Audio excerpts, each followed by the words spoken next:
have even spilled over into professional sports. Athletes donning T-shirts expressing a desire for justice. Now, last time I checked, T-shirts don't block traffic. They don't prevent you from shopping at Macy's. This should be a perfectly acceptable way to express one's feelings about political issues.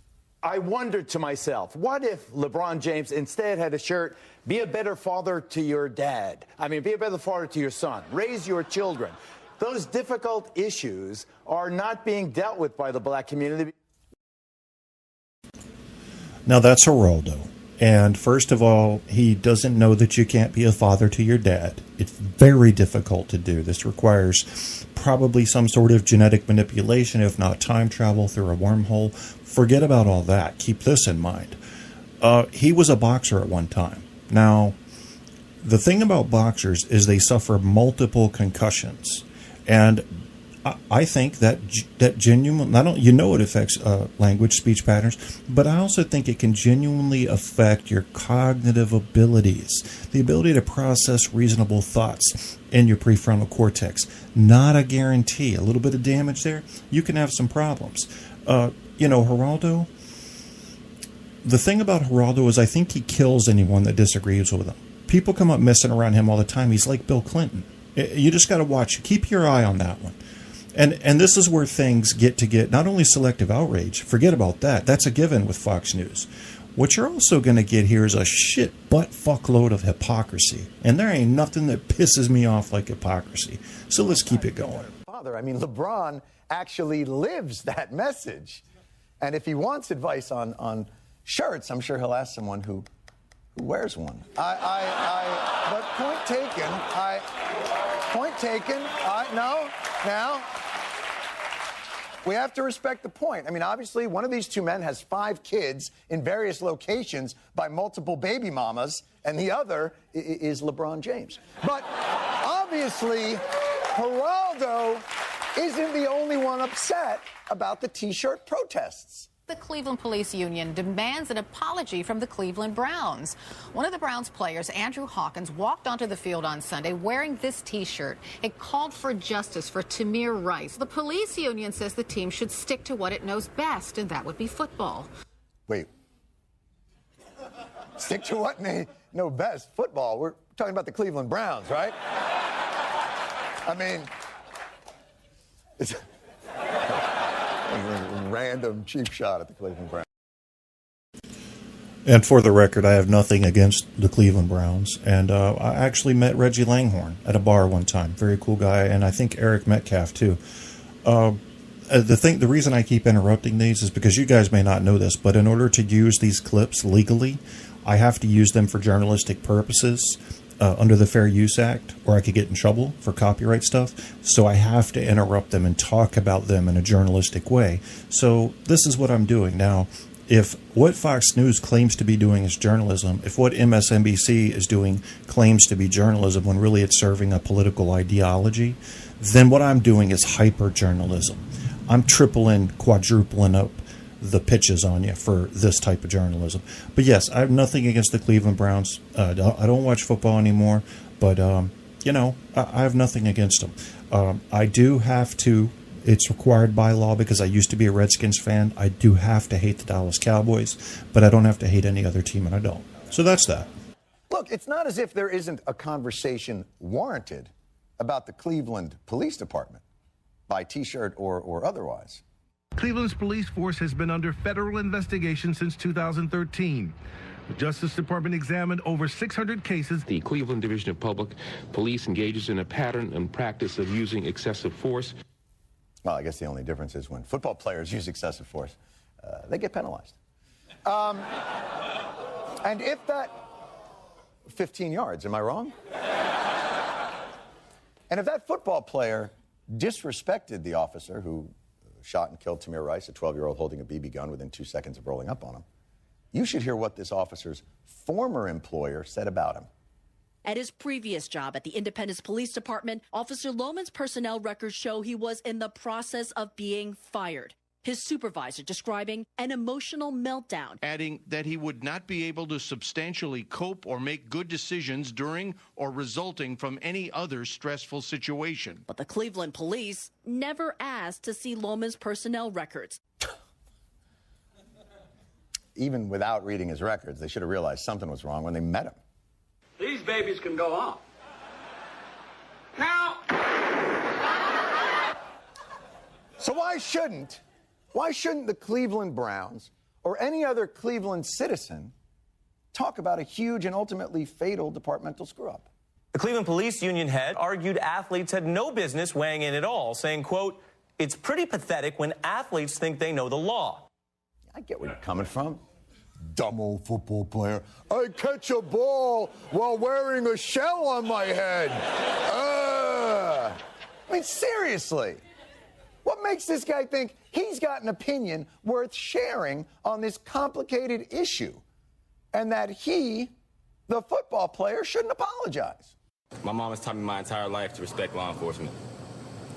I have family, close friends who are incredible police officers. And I tell them all the time how they are much braver than me for it. Unfortunately, my mom also taught me that just as there are good police officers, there are some not so good police officers that would assume the worst of me without knowing anything about me for reasons I can't control. To me, justice means that the innocent should be found innocent. It means that those who do wrong should get their due punishment. Ultimately, it means fair treatment. So a call for justice shouldn't offend or disrespect anybody. A call for justice shouldn't warrant an apology. We'll be right back. And I'm clapping right now in my head because I have to hold the mouse with my right hand and my left hand is making gestures as if you could see me talking. It literally, I was doing the Italian thing. Did he even prepare that statement? Because if that was from his heart, that's fucking golden. I mean, see, justice is something that a lot of white people talk about on TV and radio shows, but they don't mean it. And the worst part is that many of them, unless they're legal experts, don't even realize they don't mean it. What they mean is white people who didn't do anything should be found not guilty of crimes. White people that did things should be found guilty of crimes. Black people that didn't do anything, they're probably guilty of something.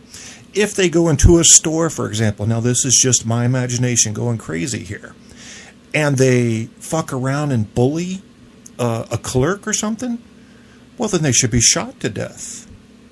Have you checked your local laws? Did you know that when you go and you bully someone, if you go into a store and you push them, we call that assault. That's assault, and if that person decides to call the police, well, they can be brought up on charges. They may get 2 years for that, maybe out in 6 months on good behavior if they don't have a long record. We don't shoot them 20 times. Now, I don't want to compare this story in Missouri to what's happening all over the country, because I believe, just as the Justice Department found, that this officer might have been well within his right to shoot this dude to death. And if you're a police officer and you're being attacked by someone, you got my vote. Fucking blow their heads off. But that's not what's happening all around the country. What's happening is the assumption of guilt because of color or race or socioeconomic status, and the immediate judging and penalizing and sentencing to death sometimes people who don't quite look like the ideal American.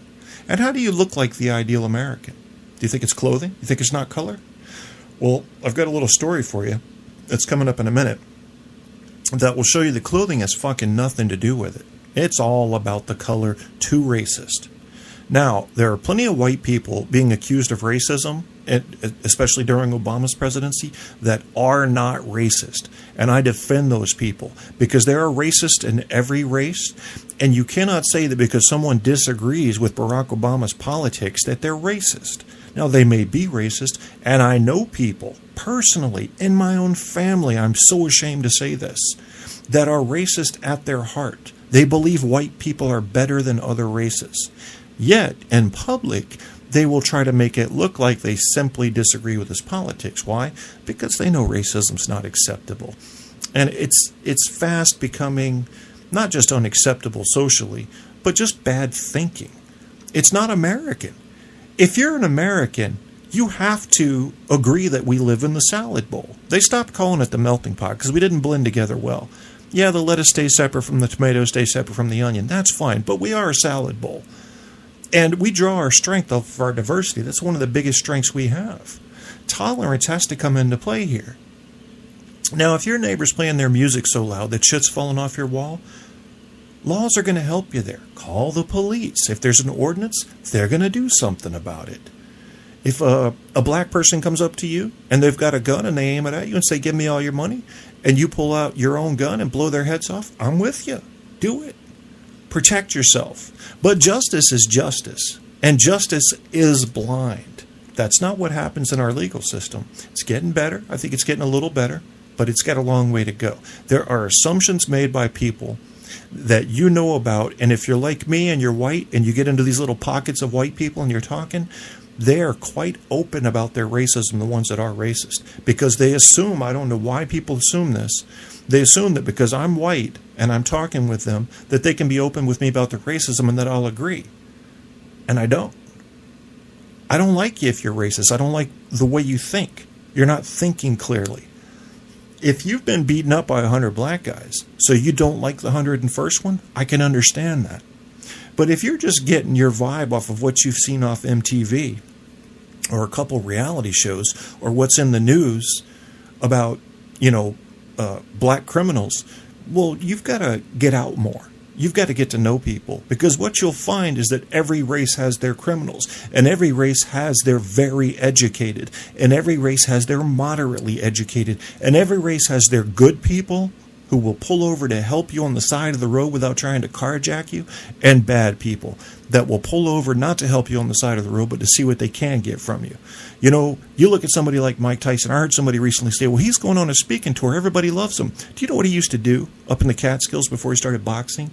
He used to help old people across the street, usually white people. He would help them across the street. That's a great thing, right? Then he would knock them out and take their wallets or purses. Does that sound like a classy guy to you? Now, I don't know if he found God or something, some sort of moral code, some sort of moral compass to follow in his life and turned into a better person. But I'm not having lunch with Mike Tyson if he comes around, because I've got the gut feeling, based on what I've seen of him and what I know about him, that he's not a real good person deep down. He's got too much turmoil in there to be a good person. He's got a lot of hatred and a lot of anger. Doesn't mean that he's a bad person. Just means that I'm going to make that assumption based on not his race. Has fucking nothing to do with his race. It's his past behavior and the gut feeling I get from observing his present behavior. Where do we draw the line between what is racism and what is a fair presumption? You've got to have assumptions. And whoever fucking said, don't assume anything, that makes an ass out of you and me. No, it just makes an ass out of you. Just you, not me.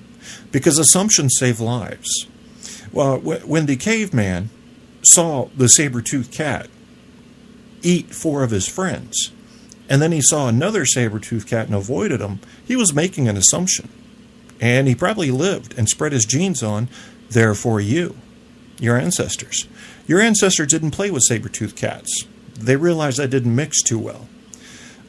That's one very fine example that I picked off the top of my weird imagination.